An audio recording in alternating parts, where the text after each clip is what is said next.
So I'm coming around here hunting for these guys. I should check out what they are again. I forget, but they're off the hook. Oh yeah, it's all this. This is it.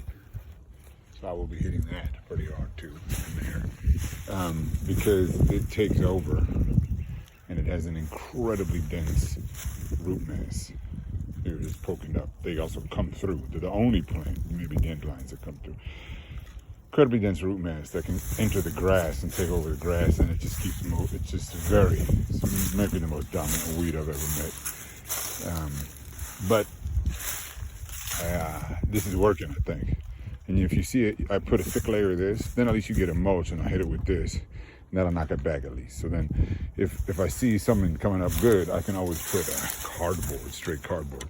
This guy busts through newspaper like it was laughing. I mean, I only put like a bunch of sheets down, maybe 4, but maybe it'll do better with more. But it also got wet because it was the winter.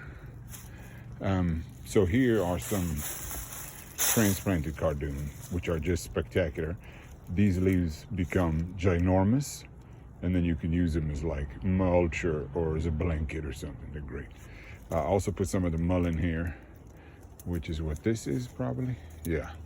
And then here's one of those pretty guys, foxglove maybe. Some more mulleins here.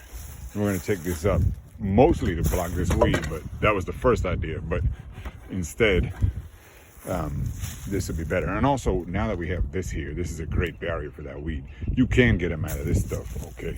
When they get in the grass, it's crazy. But I also moved the massive cardoons from before. When I say massive, this is a stalk here. Stalk. And this plant was just huge. And I cut it back, and now they are coming back strong. So that's good to know. They will be quite lovely. Also, I removed this one. Just kind of a messy guy. And it's that sticky one. So, you know, there's some there, but we'll get that later. But I wanted to mention that seems to work.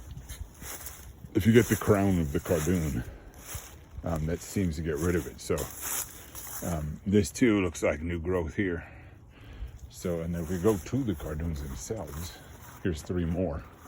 I'm trying to take over this spot here, get rid of that grass.